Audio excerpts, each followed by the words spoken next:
தனது ஏழ்மையின் காரணமாக 12ஆம் வகுப்புக்கு மேல் படிக்க முடியாத ஒரு சிறுவன் பசி மயக்கத்தில் ஒரு நாடக கொட்டாய் முன்பு படுத்தான். அந்த நாடக கொட்டாய்க்கு வந்த ஒரு செல்வந்தர் அந்த பகுதியில் குதிரை வண்டிகள் காணப்போவதனால் பக்கத்தில் படுத்திருந்த அந்த சிறுவனை எழுப்பி, எனது குதிரையையும் குதிரை வண்டியையும் பார்த்துக்கொள் என்று சொல்லிவிட்டு நாடகம் பார்க்க சென்று விட்டார். அந்த சிறுவன் அந்த குதிரையையும் வண்டியையும் பார்த்து கொண்டான். நாடகம் முடிந்து அந்த செல்வந்தர் வெளியே வந்தார். அவர் வண்டியையும் குதிரையும் பார்த்தார். பேர் அதிர்ச்சிக்குள்ளானார். குதிரை துடைத்து சுத்தமாக இருந்தது, வண்டியும் துடைத்து சுத்தமாக அழகாக இருந்தது. இதற்கு முன்பு அதை அப்படி பார்த்ததே இல்லை அந்த செல்வந்தர்.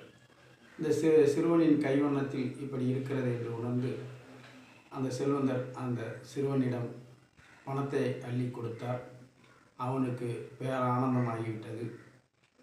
இப்படியாக தினந்தோறும் அந்த நாடக கொட்டைக்கு வருகின்ற செல்வந்தர்களுடைய குதிரை வண்டிகளையும் குதிரைகளையும் பராமரிக்கிற பணியை செய்த அந்த சிறுவன் நாளடைவில் அதையே தொழிலாக்கி ஊழியர்களெல்லாம் அமர்த்தி அந்த தொழிலுக்கு அவன் முதலாளியானான்.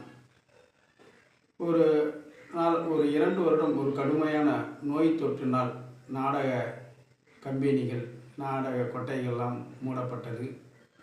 அந்த 2 வருடத்தில் அந்த சிறுவன் சும்மா இருக்காமல் அந்த நாடக கொட்டையில் அங்கே உள்ளே என்ன நாடகம் நடந்து கொண்டிருந்தாலும் அந்த வசனத்தை கேட்டு கேட்டு அவனுக்குள்ளேயும் அந்த ஆற்றல் ஊற்றெடுத்ததனால் ஓய்வு நேரங்களில் அவர் நாடகம் பல எழுதினார். 2 ஆண்டுக்கு பிறகு மீண்டும் நாடக கொட்டை ஆரம்பிக்கப்பட்டது. அவன் எழுதிய நாடகங்கள் அந்த கொட்டையிலேயே அரங்கேற்றப்பட்டது. அந்த நாடகங்களெல்லாம் உலக புகழ்பெற்ற நாடகங்களாகவும் புகழ்பெற்ற ஒரு நாடகாசிரியராகவும் கதாசிரியராகவும் விளங்கினார். அவர்தான் ஷேக்ஸ்பியர்.